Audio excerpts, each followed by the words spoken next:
Graça e paz do Senhor Jesus sobre a sua vida, sobre a sua família.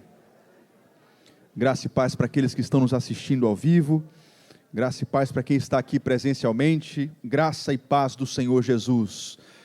Eu creio que a unção do Senhor está nesse lugar e despedaça todo jugo, todo grilhão. Obrigado, Senhor, pela sua presença entre nós. Irmãos amados, eu queria convidar vocês nessa manhã para nós estudarmos um pouco sobre a vida eterna, sobre o céu. Eu não sei se você sabe disso, mas nós oramos para que o Senhor nos abençoe financeiramente. Mas pode ser que Deus permita que nós vivamos uma vida sem luxo e sem riquezas. Quantos entendem assim? E você vai estar feliz e satisfeito em Cristo, porque a graça te basta. Nós oramos para que o Senhor nos dê saúde e nos cure. Mas eu já vi homens e mulheres de Deus morrendo por causa de enfermidades, porque Deus permitiu que eles morressem. E ainda assim, eles glorificam a Deus e estão felizes, porque Deus continua sendo Deus mesmo quando não cura. Mas existe uma esperança que nós temos, que não tem como falhar. E essa esperança é certa, completamente confiável, de que nós vamos morar com Cristo num lugar que é a melhor de todas as moradas. Alguns aqui têm uma condição financeira muito boa e moram em um belo apartamento, numa casa muito boa. Alguns aqui vivem num bairro um pouco mais simples, numa casa um pouco mais simples. Mas um dia, todos nós, eu prometo para você, iremos morar na melhor morada possível, com detalhes e características que eu não consigo nem expressar aqui nessa manhã. E eu queria convidar vocês para um passeio por essa morada, para onde nós iremos muito em breve. Eu não estou dizendo que você vai morrer logo, tá? O que eu estou querendo dizer é que a nossa vida aqui é um sopro. Muito rapidamente nós vamos encontrar os nossos entes queridos que já estão com Cristo. Eu não sei se você tem saudade de alguém que já foi. Paulo disse, olha, não se entristeçam pelos que dormem. Eles ressuscitarão primeiro e Jesus Cristo vai nos arrebatar e nós estaremos todos juntos muito em breve, de modo que isso aqui é só uma passagenzinha pequena em nossa eternidade. Apocalipse 21, a partir do verso 1, vamos ler alguns versículos, uma quantidade relativamente grande. Eu queria que você prestasse atenção. Então vi um novo céu e uma nova terra, pois o primeiro céu e a primeira terra tinham passado, e o mar já não existia. E eu vi a cidade santa, a nova Jerusalém, que descia do céu, da parte de Deus, preparada como uma noiva adornada para o seu marido. Ouvi uma forte voz que vinha do trono e dizia, agora o tabernáculo de Deus está com os homens, com os quais ele viverá. Eles serão os seus povos, o próprio Deus estará com eles e será o seu Deus. Ele enxugará dos seus olhos toda lágrima, não haverá mais morte, nem tristeza, nem choro, nem dor, porque a antiga ordem já passou.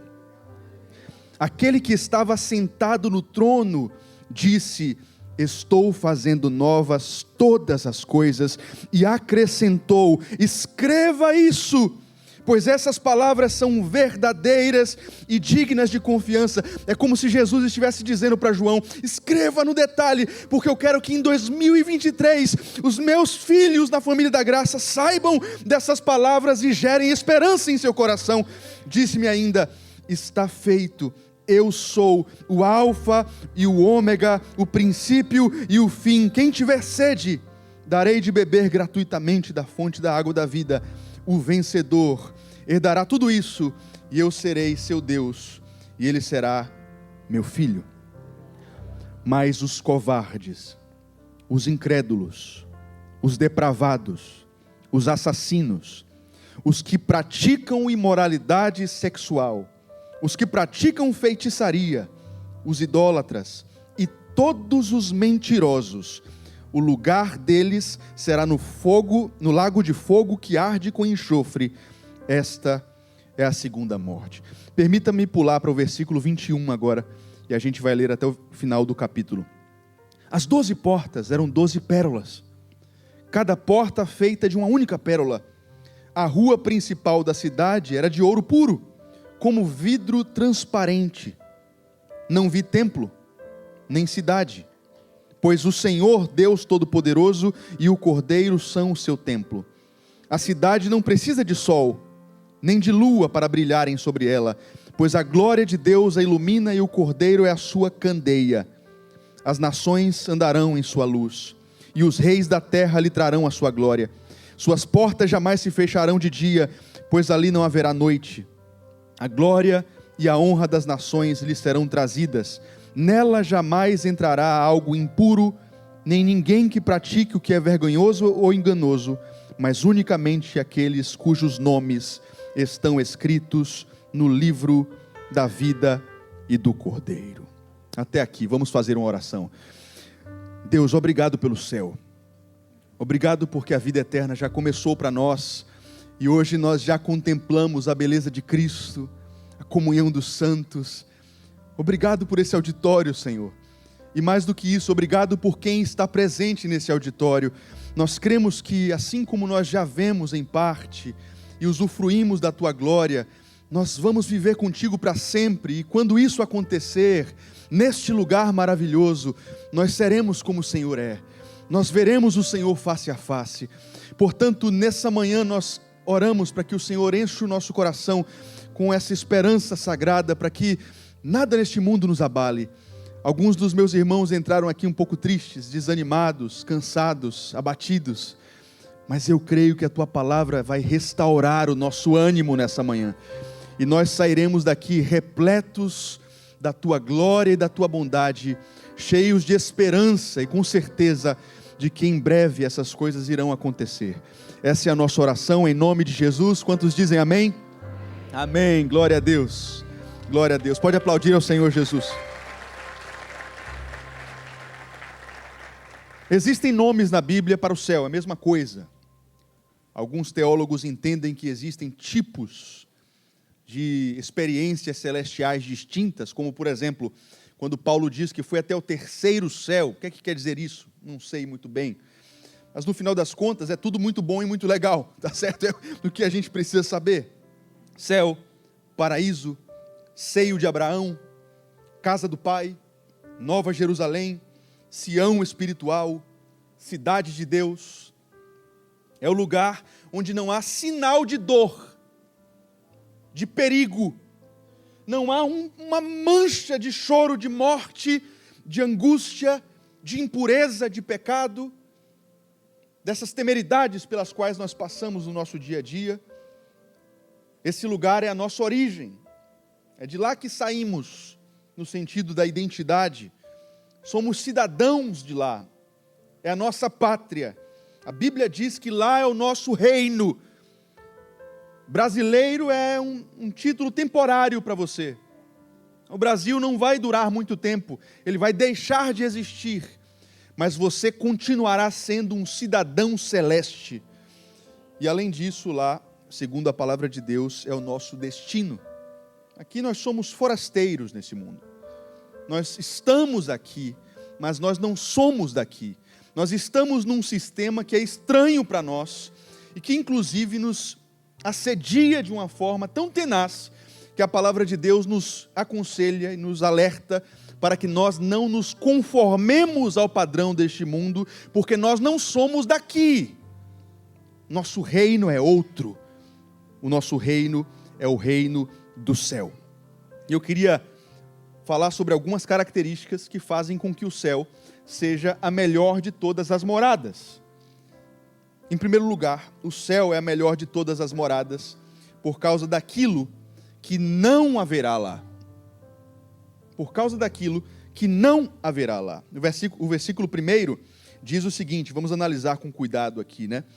Vi um novo céu e uma nova terra, pois o primeiro céu e a primeira terra tinham passado, e o mar já não existia. Eu sempre disse para vocês que férias ideais são no campo. Fazenda é melhor do que litoral. E algumas pessoas podem dizer assim, poxa, eu gosto tanto do mar, eu vou sentir saudade do mar. Mas eu quero que você analise isso aqui O que é que isso significa para João, por exemplo? Porque, veja, nós estamos falando de um homem que está num tipo de exílio, numa ilha, e ele está completamente isolado de todos os irmãos. Eu acredito que quando João ouviu isso de Cristo, ele pensou assim: poxa, eu estou aqui sozinho e existe um oceano que me separa da comunhão dos santos. Então, a Nova Jerusalém, a cidade santa, o céu onde vamos morar, é como se isso aqui dissesse para nós que ele não tem fronteiras. Ele é inteiriço. Não tem vários lugares. É um único lugar possível, onde todos nós estaremos juntos com os nossos amigos e nada vai nos separar, nem de Cristo, nem dos irmãos. E João está dizendo: poxa, esse lugar é assim. Ele não tem mar. Ele não tem ilhas distintas, continentes distintos. Ele é inteiro, pleno e total. Mas calma, tem rio, viu? Tem árvore. Então, melhor ainda. Verso número 4 vai falar para nós o que é que não tem no céu. Ele enxugará dos seus olhos toda lágrima. Então, não tem choro. Não tem tristeza. Não haverá mais morte. O que é pior do que a morte, amados? Eu acho que a morte é pior do que o diabo. São dois grandes inimigos nossos, né? A morte e Satanás foram vencidos por Cristo e serão aniquilados completamente. É muito difícil enterrarmos um parente querido. A morte, dizem os psicólogos, os neurologistas, que é a raiz de todas as fobias, de todos os medos. Ora, por que eu tenho medo de aranha? Porque a aranha morde, tem veneno e vai me matar. Por que eu tenho medo de altura? Porque eu fico imaginando que da altura eu vou cair e vou me estribuchar no chão e eu vou morrer. Por que eu tenho medo de avião? Porque de forma irracional eu penso que o avião vai cair, meu Deus do céu. Então, no final das contas, a morte, de certa forma, é a origem de todos os medos, de todas as nossas preocupações. Porque se nós fôssemos como num jogo de videogame que você não morre, tipo, sei lá, o Super Mario, quando ele come aquela maçã especial, e aí começa aquela musiquinha estranha, ele fica imortal e ele não tem mais medo de nada, e ele simplesmente vai para cima dos inimigos. Não haverá mais morte. Não haverá mais morte por séculos e séculos e milênios, ela vai ficar no passado. A gente vai lembrar, poxa, lembra lá naquela eternidade distante, longínqua, quando a gente morria, que coisa estranha. Pois é, onde está a morte, o seu aguilhão? Ela é muito mais forte do que nós. Mas a morte é muito mais fraca que Cristo. Jesus venceu a morte e no céu não haverá mais esse grande inimigo. Nem tristeza. Algumas pessoas aqui chegaram nesse auditório e talvez elas tenham tido uma noite muito triste. Talvez você tenha tido uma semana muito triste. Talvez você esteja passando por um momento no seu casamento muito triste, doloroso. Talvez você esteja enfrentando uma enfermidade muito triste. Irmãos, a esperança que é infalível para nós nos diz que nesse lugar não haverá tristeza, nem choro, nem dor. Nós teremos um corpo glorificado como o de Cristo. Não correremos mais risco de pegarmos uma infecção, ou um nódulo, ou um câncer, ou um caroço, ou uma doença de pele, ou uma doença sanguínea, ou uma doença nos ossos. Uau! Não haverá mais possibilidade de nada disso, nada disso, nada disso, nada disso. Eu creio nisso, meus irmãos, eu creio. Essa é a esperança dos cristãos. Os cristãos conseguem ficar felizes mesmo no fim da vida, ou passando por uma enfermidade, porque Deus pode até permitir que essa enfermidade nos leve a óbito, mas nós cremos que logo, logo nós estaremos nesse lugar. Um novo aion, um novo sistema, uma nova ordem, que é absolutamente de acordo com a vontade de Deus para nós, que é a vontade de que tenhamos saúde, de que tenhamos força, de que o nosso corpo não se corrompa. Em segundo lugar, o céu é a melhor morada por causa de quem não estará lá. O céu é muito bom, porque algumas pessoas não estarão no céu. É o que a Bíblia diz, né? Nós vivemos num mundo que é transtornado e caótico por causa de pessoas más. Nós vivemos, inclusive, numa cidade que tem passado por dificuldades com segurança pública. Nós temos agora mesmo, nesse exato momento, irmãos servindo na equipe de segurança. Por quê? Ora, não vamos romantizar, meus irmãos. Existem pessoas perversas, cruéis, que fazem mal às nossas mulheres, que fazem mal às nossas crianças. E nós precisamos de justos, valentes e corajosos que representem algum tipo de ameaça. Nossa equipe de segurança está lá fora porque existem ladrões que roubam carros. Nossa equipe de segurança está rondando o auditório porque existem pessoas que querem fazer mal para crianças. Ora, o mundo é composto por pessoas más, inclusive. Muitas pessoas perversas, cruéis, sanguinárias, pessoas psicopatas, pessoas que querem fazer muito mal, pessoas que não sentem remorso. Eu não sei se você já viu aquelas entrevistas com serial killers, com pessoas que não têm capacidade de se arrepender ou de sentir algum tipo de remorso. É muito esquisito isso. E o verso número 8 fala para nós que os covardes, os incrédulos, os assassinos, os que cometem imoralidade sexual, os que praticam feitiçaria, os idólatras e todos os mentirosos, eles não terão lugar no céu. Se você é um praticante de alguma dessas obras carnais, o céu não é lugar para você. Deus te trouxe aqui nessa manhã como uma janela de oportunidade para você se arrepender e crer em Cristo Jesus, porque se você permanecer no pecado, o céu não tem espaço para você. Você será lançado no lago de fogo e enxofre e separado de Cristo por toda a eternidade. O céu não tem diabo. O céu não tem demônio. Jesus vai resolver isso. No céu você não terá um vizinho complicado. No céu seus vizinhos não vão botar um paredão 2 horas da manhã tocando funk ou pagode. No céu você não vai ter amigos de trabalho que vão mentir ao seu respeito, puxar o seu tapete, caluniar ao seu respeito. No céu, você não vai ter aquele patrão que porventura abusa de você, abusa do poder, para se aproveitar da sua situação de vulnerabilidade. No céu, ninguém vai assaltar você. Você vai poder pegar o seu iPhone no céu e andar pelas ruas de ouro, né? Tirar uma selfie no mar de vidro, postar na sua conta, sem preocupação de que venha um criminoso e tire o que é seu. No céu, não existem pessoas más, nem maldade. Em terceiro lugar, o céu é a melhor morada, agora sim, por causa de quem estará lá. Olhe comigo para o verso número 3. O verso número 3 é de arrepiar a nossa espinha. Ouvi uma forte voz que vinha do trono. Como eu queria ouvir essa forte voz que João ouviu. E nós vamos ouvir, porque na verdade o profeta foi autorizado a ver coisas que ainda virão. Então tudo isso aqui é spoiler. Se você não gosta de spoiler, você não é um crente bíblico, porque a Bíblia é um grande spoiler do que nós viveremos. Isso aqui tudo vai acontecer plena e fielmente. João foi autorizado a ouvir uma forte voz. A voz de Cristo é uma voz forte, uma voz que em outros lugares ele descreve como uma voz de muitas águas, uma voz parecida, sei lá, com um barulho de uma correnteza, uma cachoeira. E o que é que ela disse? Agora o tabernáculo de Deus está com os homens. Isso é muito precioso.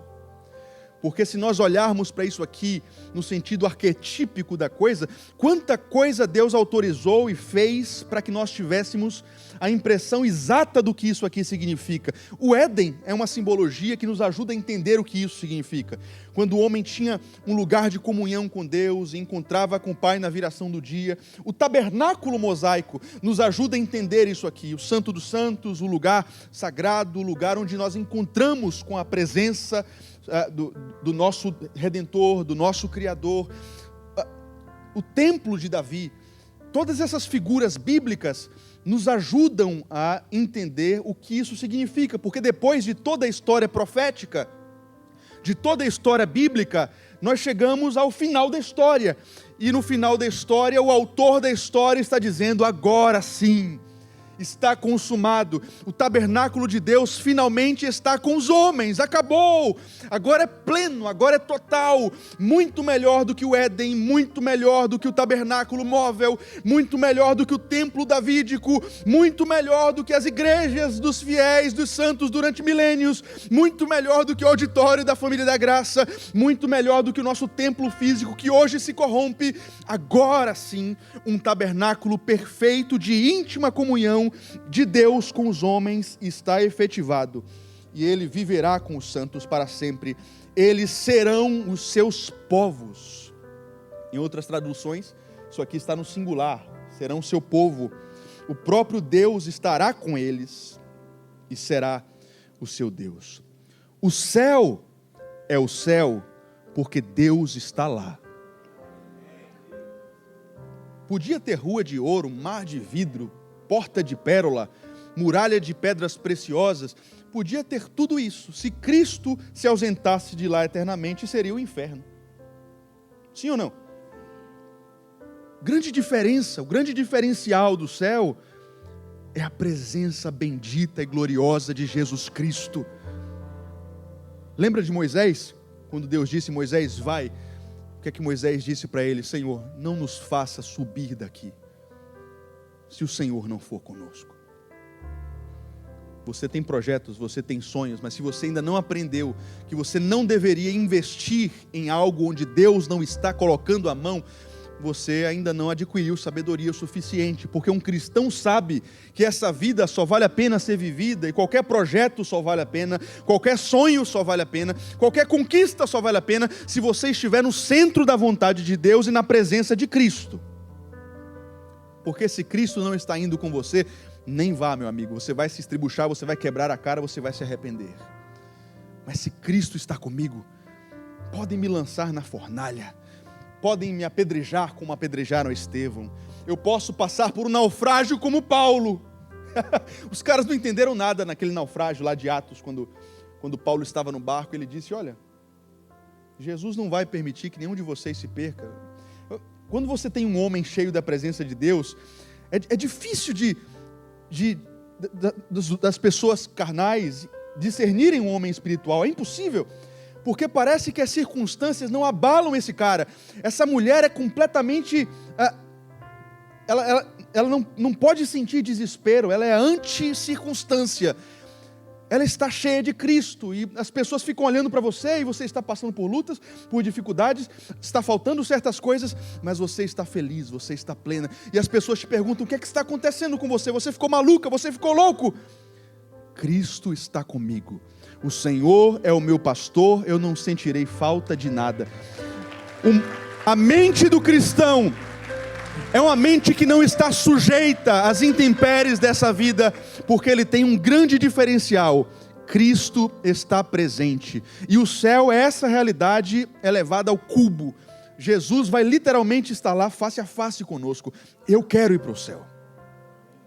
Imagine que a vida cristã hoje já é gloriosa, já é tão alegre. Nós somos alegres em Cristo Jesus, independente das circunstâncias. Mas ainda assim Paulo diz: olha, hoje vocês estão vendo em partes. A experiência que nós temos hoje é uma experiência parcial. O apóstolo João, na primeira carta, capítulo 3, 2, não me lembro agora, ele diz: filhinhos, ainda não se manifestou o que haveremos de ser. Mas, quando ele se manifestar, seremos como ele é. Hoje nós contemplamos o Senhor através da graça em nossos irmãos, da revelação das Escrituras, do agir do Espírito Santo em nós e através de nós. Mas chegará um dia em que o Cristo de Mateus, Marcos, Lucas, João, o Cristo que você ouviu tantas pregações a respeito dele aqui na FG, o Cristo com quem você conversou no seu quarto, eu não sei se você está entendendo onde eu quero chegar, mas esse Cristo, você encontrará com ele face a face. Olha, eu quero almoçar com João, eu quero almoçar com Abraão, eu quero bater um papo com o apóstolo Paulo. Esses caras são gênios, esses caras foram justificados pela fé, eles são muito melhores do que eu quero conhecê-los. Mas em certos momentos eu vou dizer, meus irmãos, me deem licença aqui, porque eu quero passar horas e horas e horas olhando para o meu Senhor, me derramando aos pés do meu Senhor. Eu esperei minha vida inteira por isso, e é por Cristo, pela glória de Cristo, que vale a pena viver essa vida e passar por todos os sofrimentos. Além disso, não podia ser diferente. Tem outras pessoas especiais que vão estar lá. Olhe para o seu lado. Vão estar lá, viu? Vão estar lá. Vão estar lá. Vão ou não vão? Por favor. Por favor, vá comigo para lá. Vocês leram aqui, no céu só entra justo. No céu só entra pessoas que foram justificadas em Cristo e que não praticam habitualmente mais a mentira, assassinato, imoralidades sexuais, idolatria, feitiçaria. Então, por favor, vá comigo. Eu me lembro que certa vez eu atendi um casal que me marcou profundamente. Eu sempre conto essa história. Ele estava fazendo muitas coisas erradas, ele tinha traído a confiança dela. Eu olhei para aquela mulher na frente dele e eu disse, você vai continuar nesse casamento? Você quer lutar pela sua família? E ela olhou para mim e disse, eu quero ajudar Jesus a levar o meu marido para o céu. Por isso que vale a pena a gente pensar no céu. O céu nos ajuda em muitos aspectos, inclusive em nossos relacionamentos. Por que perdoar? Vale a pena, se eu não for egoísta e pensar na salvação do outro, vale a pena perdoar. Vale a pena reconciliar, vale a pena andar a segunda milha, vale a pena lutar por sua família, porque família é isso, é compromisso com a salvação do outro. Nós estamos numa casa ali e eu sei que tudo que eu faço, a minha motivação para amar, para perdoar, para servir, para perder noite pelos meus filhos, é porque eu quero que Samuel, Gabriel, Joel e principalmente Jéssica estejam no céu comigo. Eu não aceito isso, viver uma vida inteira aqui, ser pai dos meus filhos e um deles ir para o inferno e para o lago de fogo. Não, não, não, não, não, não, não. Não. Eu quero que os meus filhos façam um bom curso, que tenham um bom emprego, que eles encontrem uma boa esposa, bonita, piedosa, cheia de Deus. Mas acima disso tudo, eu quero que eles sejam amigos de Deus e estejam no céu comigo. Se eles tiverem Cristo, eles podem passar pelo que for, eles podem ser missionários a países onde torturam cristãos. Eu vou dizer, Jesus, eu entrego ao Senhor a vida deles, eu só quero que eles estejam no céu comigo. Mas eles vão estar lá. Seu cônjuge vai para o céu com você. É verdade que as nossas relações vão ser um pouco distintas. Você vai olhar para a sua esposa, ela não vai ser mais a sua esposa. Não existirá relacionamento erótico, não existirá relacionamento marital, mas ela estará lá, e existirá uma intimidade muito diferente, entenda, a relação conjugal não existirá porque ela vai ser completamente desnecessária, será um outro estilo de vida, uma profundidade de comunhão que nós não conseguimos compreender hoje, mas você vai reconhecer os seus irmãos, obviamente, né? E vai ser grandioso. Vai ser grandioso quando a gente se lembrar de tudo que passamos juntos e como os nossos irmãos foram importantes para nós. Sabe aquele irmão que quando você está na prova, no deserto, manda uma mensagem para você que você diz assim, obrigado Deus pela vida dessa irmã querida. Tem gente assim na sua vida ou não tem? Cara, se não tem, você é muito triste. Não é possível que você já tenha tido experiência do corpo de Cristo, porque comunhão é isso. E aí quando a gente estiver no céu, sem choro, sem lágrimas, sem tristeza, vai ser tão bom olhar para o outro e dizer, obrigado, valeu a pena, valeu a pena, valeu a pena. Meus irmãos, calma, aguentem firme. Eu vim aqui nessa manhã para dizer isso para você, nós estamos indo para lá. A esperança que temos é preciosa demais para nós nos desesperarmos. Em quarto lugar, o céu é a melhor morada porque é um lugar restrito aos santos, ou seja, ele é inviolável. Veja comigo o verso 27, por favor. O último versículo, verso 27. Nela, na cidade santa, jamais entrará algo impuro. Então aqui nós temos uma promessa, que é uma promessa eterna e infindável. nós temos uma garantia de que nessa morada não entrará algo impuro, nem alguém que pratique o que é vergonhoso ou enganoso. Quer dizer, o céu não é uma promessa que pode se acabar ou se destruir, porque Jesus poderia dizer assim, você vai para o céu e o céu é maravilhoso, mas eu não posso garantir que será sempre assim. Vai que o ser humano peca novamente, ou que uma nova queda acontece. Não, nós temos uma garantia de que esse lugar será inviolável, incorruptível. Essa realidade será eterna, plena, durável, constante. Isso significa segurança, constância. É o que o nosso coração precisa. Quando nós não temos segurança jurídica, segurança no que diz respeito à nossa integridade física, quando nós não temos segurança financeira, nós nos angustiamos, obviamente. Não se preocupe, esse lugar será eternamente bom e completamente inviolável. E isso nos faz pensar sobre as nossas decisões hoje. Porque veja, a igreja, de certa maneira, é assim. Existe uma realidade da igreja que é aberta a todas hoje. A igreja, enquanto instituição, é aberta a todos neste exato momento, mas não é aberta a tudo. Ok?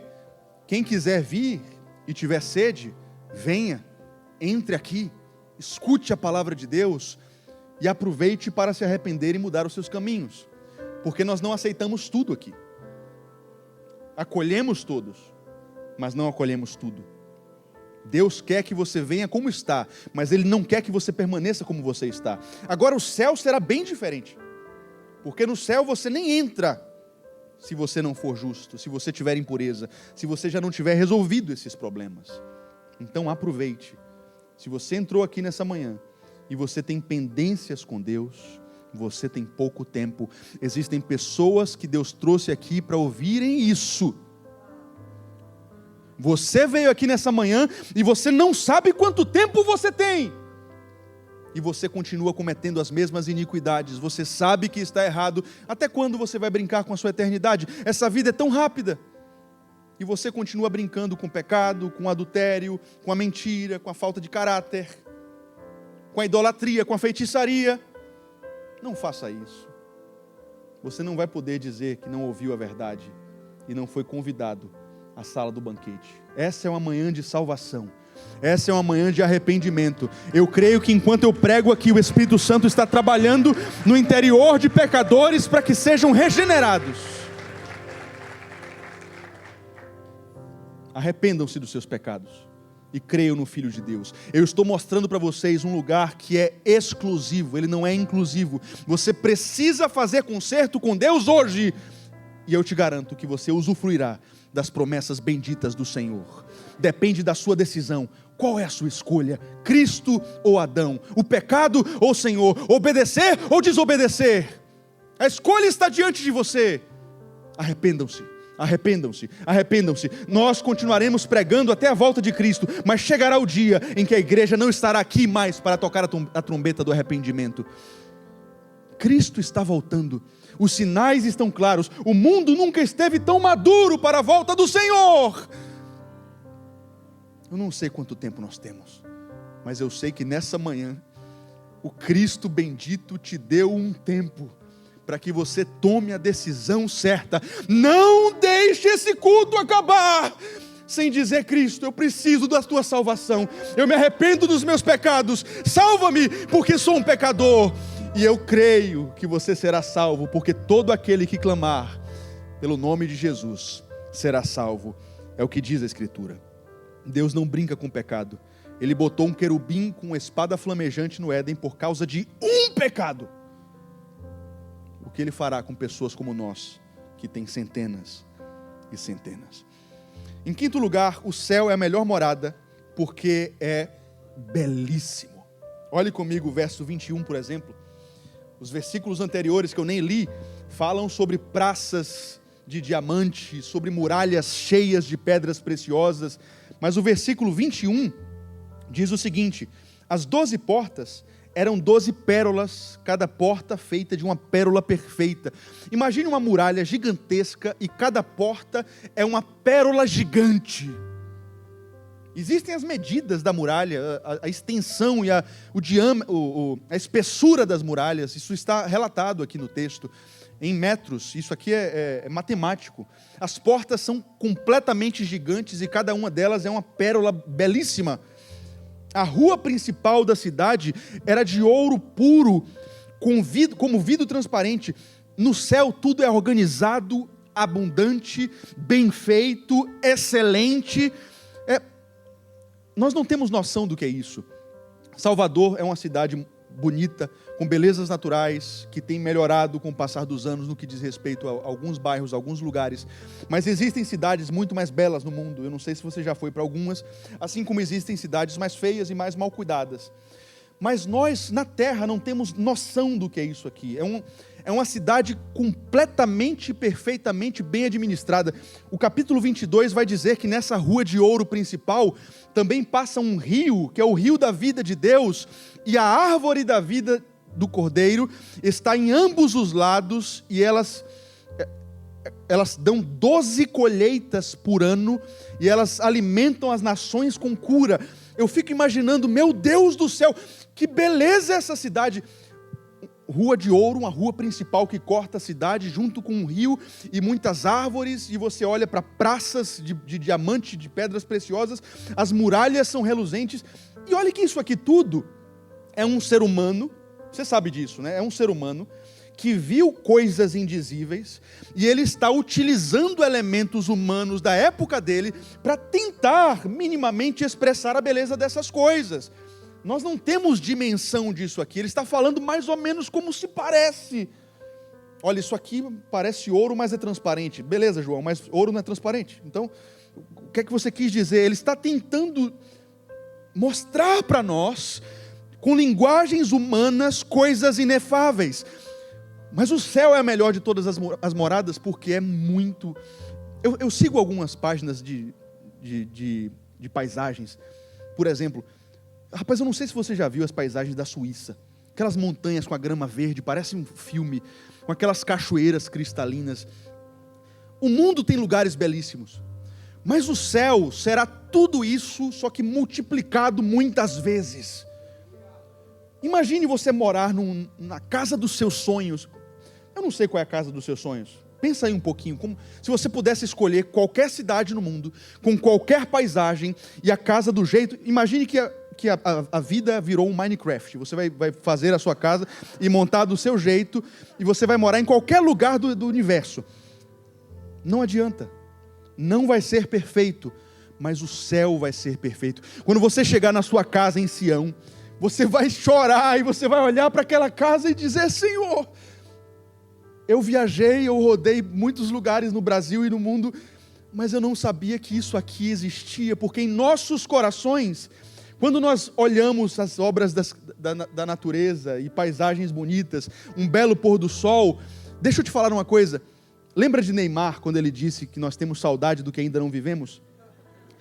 Todo cristão tem uma saudade do que ainda não viveu, porque você saiu do céu, você é um cidadão do céu, e a sua tentativa de contemplar coisas belíssimas, na verdade é uma tentativa de contemplar e morar e viver e se sentir pertencente de Sião.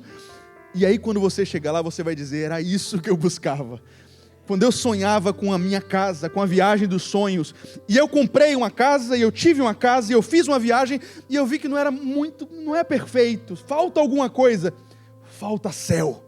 Falta o versículo 21, falta Cristo, falta tudo que Deus preparou para nós, para que nós contemplemos. A beleza da cidade santa glorifica a Deus, e em todos os detalhes está a glória de Cristo, e Ele formou de forma perfeita, para que em cada milímetro quadrado dessa cidade, nós olhemos e nós brademos: Jesus Cristo é perfeito. Aí você vai olhar para o céu e dizer: Jesus Cristo é perfeito, e aí você vai olhar para todos os detalhes dessa cidade, e vai glorificar ao Senhor. Em sexto lugar, penúltimo lugar, são 7 características. O céu é a melhor morada, porque é um lugar de plena comunhão com Deus. Verso 21 e 22. Verso 22. Vamos ler os versos 22 e 23. Não vi templo algum na cidade, pois o Senhor Deus Todo-Poderoso e o Cordeiro são o seu templo. Olha que coisa isso aqui. nessa cidade, a gente não vai dizer assim, ó, vamos se arrumar porque hoje de manhã a gente vai para FG. Vamos para o templo. Vamos para a sinagoga. Você vai dormir e acordar no templo. Porque é como se o ar que se respira nessa cidade fosse completamente encharcado da unção e da presença de Cristo Jesus. Você já está no templo ali. E o templo não é mais só o seu corpo, que é templo do Espírito Santo hoje. O lugar, e você, e o próprio Deus, todas essas coisas estão misturadas ali e são o próprio templo. Verso 23, a cidade não precisa de sol nem de lua para brilharem sobre ela, pois a glória de Deus a ilumina e o Cordeiro é a sua candeia. Como assim? Como assim? Não precisa de lâmpada, não precisa de sol, não precisa de lua, porque o brilho de Cristo Jesus vai estar lá 24 horas por dia. Aliás, o dia nem deve ter 24 horas lá. Não tem noite, não tem escuridão, não tem trevas. É luz, é pura luz. Eu não consigo imaginar isso aqui, me perdoem. Eu só sei que vai ser intimidade plena com Deus em todos os momentos. Adão encontrava Deus na viração do dia. Você vai encontrar Deus em cada segundo do dia. Não existe um espaço para pensamentos impuros, Eu não sei se você já ficou chateado com você mesmo, quando você pensou em um pecado, e aí você disse assim, caramba, eu já tenho 10 anos andando com Jesus, como é que eu pude me permitir pensar na possibilidade de cometer novamente esse pecado? Já aconteceu com alguém aqui? Não se preocupe, lá você vai estar tão imerso numa atmosfera de adoração e contemplação, que não vai ter um espaço na sua cabeça para outra coisa que não seja Cristo. Cristo é suficiente, Cristo é abundante, Cristo sacia a minha sede, Cristo. Porque no final das contas, todas as vezes que você pensa em pecado hoje, é porque você parou de olhar para Cristo, sim ou não? Quando você pensa em pecar, ou até peca, o que é que aconteceu ali quando você volta no passado e pensa no que aconteceu? É igual a Pedro, que afundou nas ondas. Você tirou os olhos de Cristo, você pensou na sua satisfação mesquinha, nos problemas, nas dificuldades, nas limitações. Porque se nós mantivéssemos o foco no nosso alvo, que é o Redentor, autor e consumador da nossa fé, nós não pecaríamos em momento nenhum. A questão é falta de foco. Lá não tem esse problema. Comunhão plena e total com Deus. E o mais engraçado disso é que você pode pensar assim, poxa, alguma hora a gente vai enjoar, né? Nós não conseguimos entender isso ainda, porque nós somos completamente limitados, mas Deus é uma fonte tão inesgotável, que você vai passar 1000 anos no céu, e você vai dizer, eu preciso conhecer mais. Eu não sei como isso funciona. E aí depois vão se passar 1 milhão de anos, e você vai dizer, eu não acabei, Deus tem mais para mim, e você vai querer continuar conhecendo. E depois 1 bilhão de anos, e você vai dizer, tem mais, e isso não acaba nunca. É uma comunhão inesgotável e plena e que não dá para escrever. Por último, a 7ª característica, o céu é a melhor morada, porque reinaremos com Cristo eternamente. E para finalizar, eu quero te mostrar um trechinho do capítulo 22, capítulo seguinte, a partir do 3, diz assim, já não haverá maldição alguma. O trono de Deus e do Cordeiro estará na cidade, e os seus servos servirão. Aqui é você. Os seus servos o servirão. Você servirá no céu. Quer dizer, no céu tem trabalho. No céu você serve. No céu a gente não para de servir. Tem gente que pensa assim, poxa, esse negócio de servir, de trabalhar, é por causa do pecado. Negativo, meu peixe. Adão trabalhava antes de pecar. Adão exercia um sacerdócio antes de pecar. E no céu nós vamos continuar trabalhando. Então os preguiçosos terão problemas no céu. Eles verão a sua face, o seu nome estará escrito em suas testas. Olha só que coisa isso aqui. Não haverá mais noite. Eles não precisarão de luz de candeia, nem da luz do sol, pois o Senhor Deus os iluminará. E aí o verso 5 termina dizendo, e eles reinarão para todo sempre. A última característica muito gloriosa do céu é que você vai reinar com Cristo. Nesse universo existem outras criaturas, outros seres, que não reinam com Cristo, mas você reina, você serve, você trabalha, você continua sendo ministro. Eu não sei que tipo de coisas podem acontecer, que tipo de serviços existem no céu, se nós temos alguma coisa para ajeitar, alguma coisa para limpar, alguma coisa para resolver, não sei que tipo de ocorrências existem no céu, mas o fato é que você no céu é ministro, você no céu é servo, você no céu reina com Cristo, e os anjos e os seres angelicais e celestiais vão dizer: lá vão os príncipes e princesas que Cristo remiu com o seu sangue, e hoje são reis e sacerdotes com Ele. Você já imaginou isso? Você pode dar um aplauso ao Senhor Jesus por isso? É maravilhoso! É maravilhoso! Portanto, todas as vezes que você estiver louvando, servindo em um departamento, dando o seu melhor, sendo generoso, saiba que no céu você continuará fazendo essas coisas, você continuará sendo ministro, você só está treinando, mas isso vai ser muito mais profundo e genuíno lá. Agradeça ao Senhor pelo privilégio de servir, de ministrar, de oferecer sacrifícios agradáveis ao Senhor. Para concluir, eu queria que você pensasse um pouco na sua vida. Paulo disse assim: pensem nas coisas que são do alto onde Cristo está assentado. A verdade é que muitos de nós têm vivido uma vida medíocre, uma vida cristã totalmente diferente com o que Cristo tem para nós. Você talvez tenha cometido pecados que já era para você ter vencido. Talvez você esteja vivendo omisso, não prega o evangelho, não ora pelos enfermos, não vai até os cativos, não cumpre o ID. Talvez você esteja há anos frequentando a igreja e você não se envolve, você sabe que falta alguma coisa. Deus já falou com você e você sonhou com um envolvimento maior. Você ouviu a palavra, você viu a vida dos apóstolos, dos irmãos queridos em Atos aqui, e um certo dia em sua vida você disse: eu quero isso. Eu quero sair do raso e eu quero águas mais profundas. Eu quero saber que eu estou vivendo como os cristãos do passado e me lançar pela glória de Cristo, porque o meu futuro é o céu e está chegando. Mas talvez você tenha abandonado esse estilo de vida porque você esteja encantado pelas coisas dessa vida, apegado demais às coisas dessa vida. Você se embaraçou com os negócios dessa vida, como Paulo diz para você não fazer. Um bom soldado que milita em combate não se embaraça com os negócios dessa vida, mas você se embaraçou. Mas Cristo te lembrou nessa manhã de um detalhe que muda tudo: o nosso destino é o céu. E por quê?